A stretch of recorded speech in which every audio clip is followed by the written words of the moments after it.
Le sujet instruction, on va voir avec vous seulement, je vais vous rappeler seulement la procédure de représentation code machine, le codage des instructions à risque 5. Nous avons vu déjà cette matière et cette matière a été demandée dans le cadre du quiz numéro 1. C'est vraiment comme la révision qu'on va faire.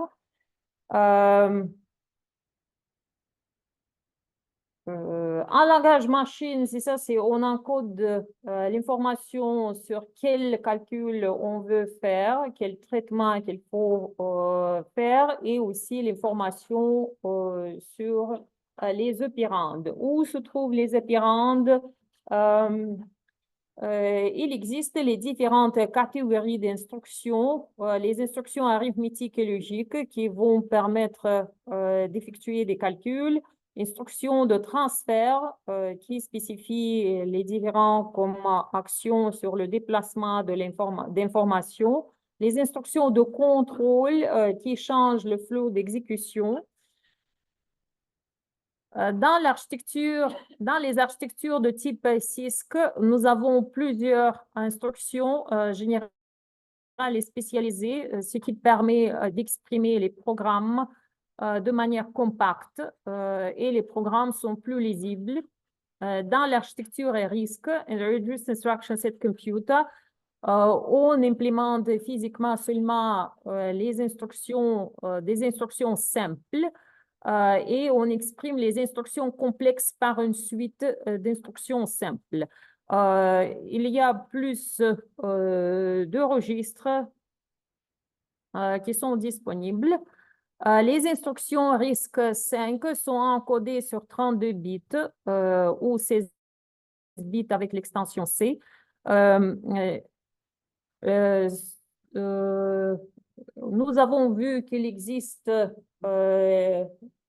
peu de formats d'instructions dans l'architecture RISC-V. Par exemple, pour le type I, immédiate, l'information est encodée, comme vous voyez, dans les champs spécifiés. Le code d'opération est encodé toujours dans la partie la moins significative. Par la suite, nous avons ça, c'est le code d'opération, 7 bits qui sont utilisés pour encoder le code, pour spécifier le code d'opération. RD champ, c'est le registre destination. Tous les registres sont encodés par les adresses, possèdent les adresses exprimées sur 5 bits. Nous avons 32 registres, 2 exposants 5. Ça nous permet d'exprimer 32 combinaisons binaires.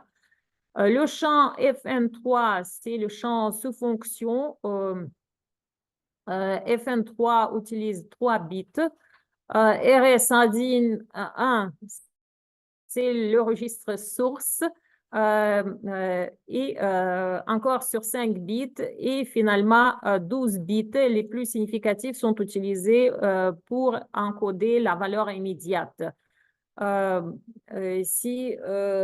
c'est la valeur immédiate est encodée avec la convention complément 2 avec extension de signes.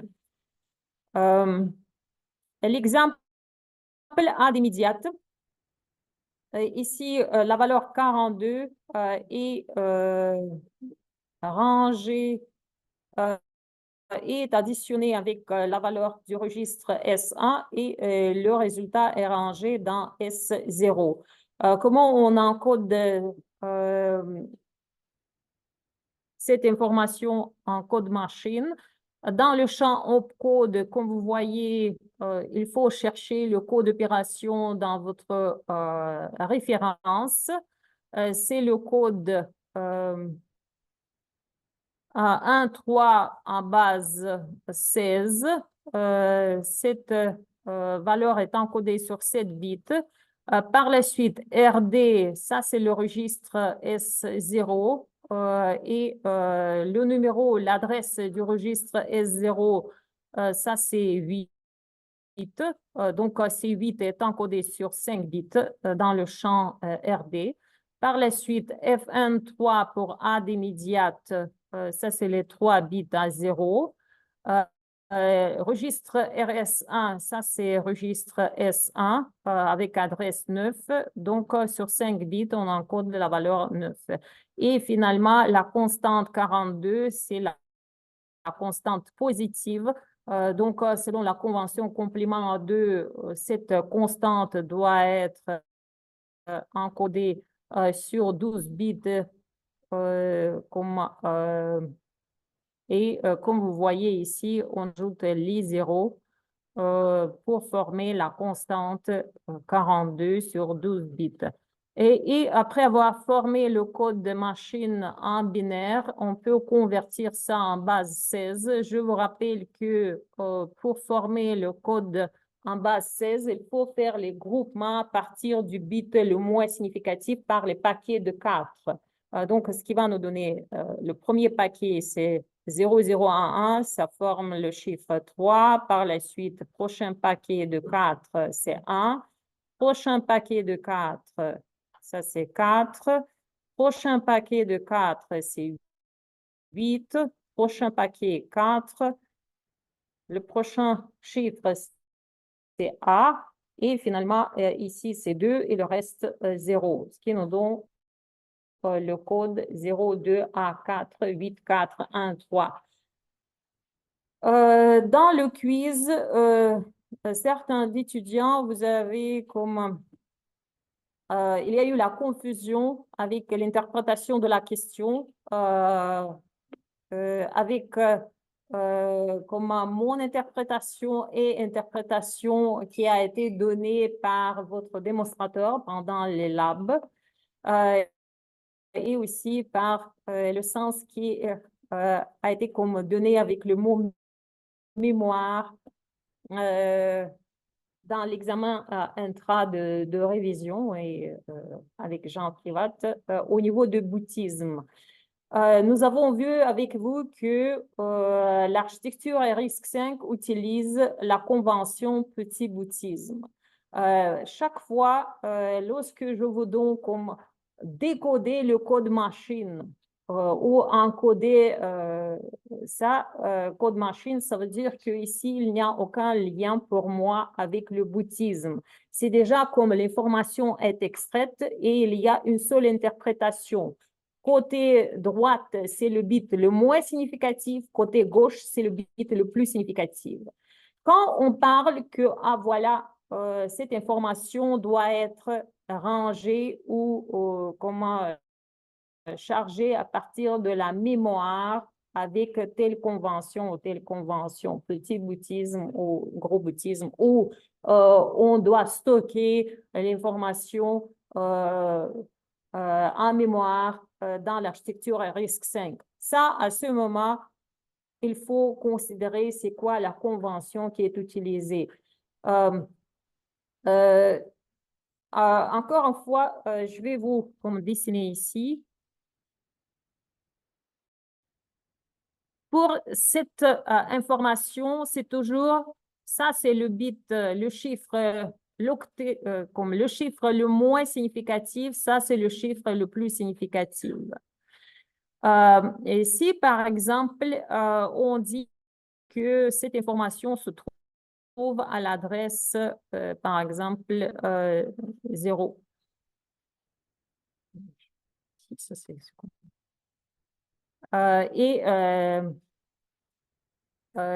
la machine utilise, par exemple, la convention gros boutisme.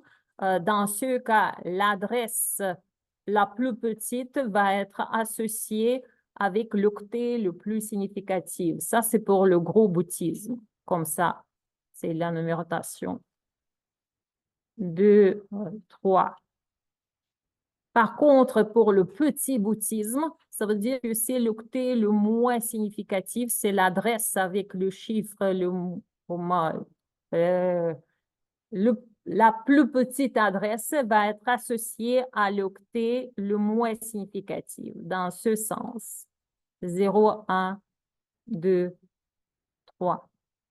C'est ça, il faut comprendre. Sauf que dans les notes de cours, on a dessiné plutôt le contenu en colonne comme ça. Ici, si vous voyez ça ligne, il faut comprendre seulement dans quel sens il faut numéroter les octets. Parce que les adresses associées au mot mémoire, composées de 4 octets ou de 8 octets, dans les deux conventions seront les mêmes, adresse 0. Mais par contre, puisque chaque octet est adressable, dans ce cas, c'est comment on progresse dans la numérotation des octets dans chaque mot mémoire va être différente selon la convention utilisée. Donc, lorsque je parle de la mémoire, je vais toujours vous demander explicitement s'il faut considérer le bouddhisme ou non. C'est vraiment dans le contexte de l'état de la mémoire qu'il faut considérer la convention. Si vous voyez une chaîne binaire, dans ce cas, c'est déjà la numérotation positionnelle binaire avec l'interprétation comme unique. C'est comme ça. Comme vous avez pu constater, les frontières de champ ne sont pas comme spécifiées aux frontières des octets. Et dans le type immédiate, nous avons seulement 12 bits pour encoder les immédiates ça c'est dans les contraintes. Les différents types d'instructions ou formats d'instructions dans l'architecture RISC-V, nous avons vu avec vous type I. Type R est utilisé lorsque tous les opérandes sont chargés, sont spécifiés dans les registres. Type S est utilisé pour l'instruction store. Nous avons vu avec vous cette instruction. Type U aussi, on a vu, c'est load upper immediate. AU, PC, c'est du type I. Type J, ça c'est l'instruction, c'est jump and link. B, ça, je ne me souviens pas si on a vu, probablement oui. On va regarder notre annexe.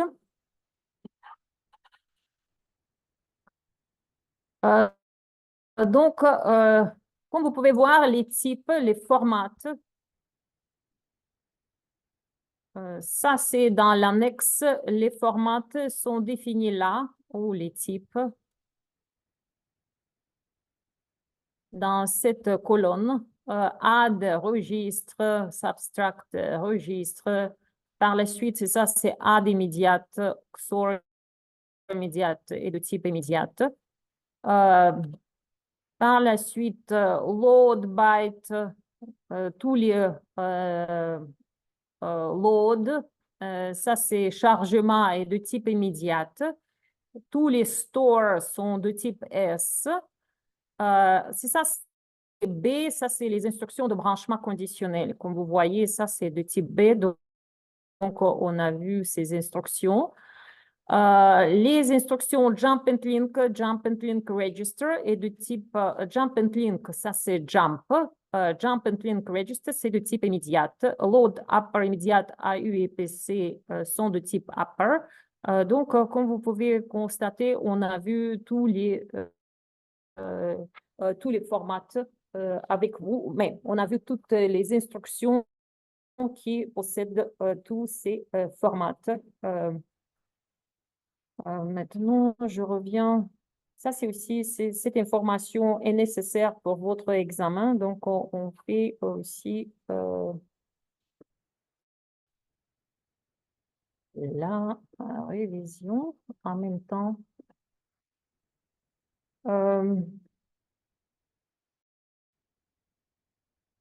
Maintenant, l'exercice de décodage, c'est ça, c'est ce qu'on va... mais c'est plutôt comme je vous suggère de faire cet exercice vous-même. Lorsque on demande ici décoder cette instruction, ici, on ne doit pas faire les inversions. Donc, on décode tel quel. Et c'est ça, c'est l'octet le moins significatif. Je vous rappelle la procédure. C'est ça, c'est expliqué ici. On doit transformer cette instruction en binaire. Donc, vous remplacez chaque chiffre par 4 chiffres.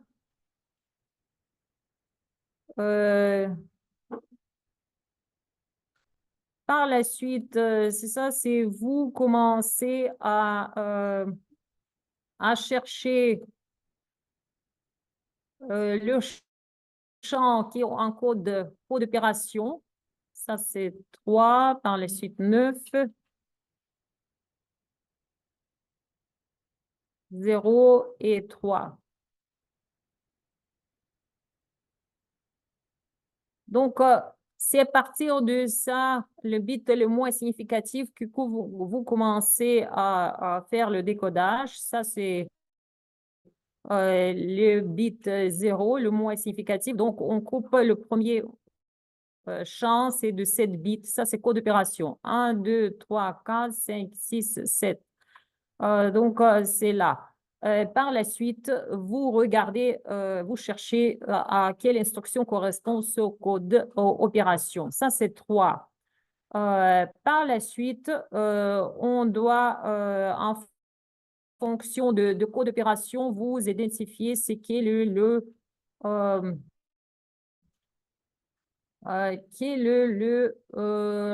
format de l'instruction. Donc, ici, c'est 3. Comme vous voyez, ça, c'est load byte, etc. Donc, ça, c'est le format I. Le format I, vous regardez, dans le format I, nous devons chercher FN3 pour identifier complètement l'instruction.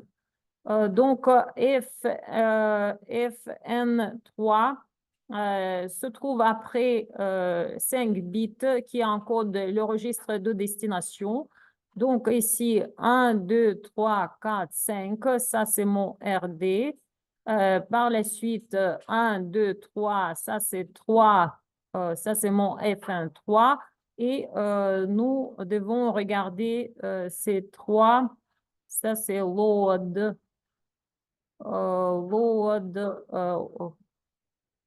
Ça c'est load double word, donc LD.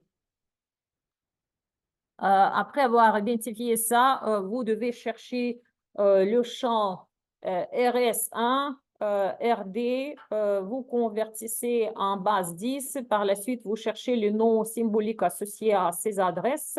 Vous cherchez le déplacement et vous formez l'instruction au complet. Donc, ça, c'est ça, c'est les instructions. La procédure de décodage est spécifiée là. Et ici, ça, c'est les instructions en mémoire. C'est lorsque j'ai lu ces diapositives, j'ai compris pourquoi aussi vous avez eu la confusion et pourquoi l'information a été donnée. Nous avons déjà parlé que RISC-V utilise la convention petit boutisme. L'octet de poids faible est stocké en mémoire sur les adresses comme les plus petites par rapport aux autres adresses pour les octets suivantes. Les instructions RISC-V doivent être alignées sur 32 bits. L'adresse de l'instruction doit être toujours un multiple de 4.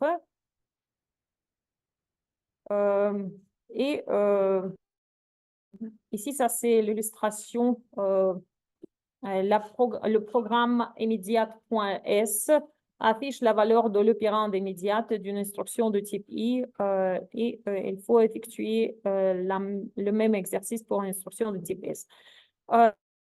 Je m'arrête sur ça. Je vais vous mentionner tout.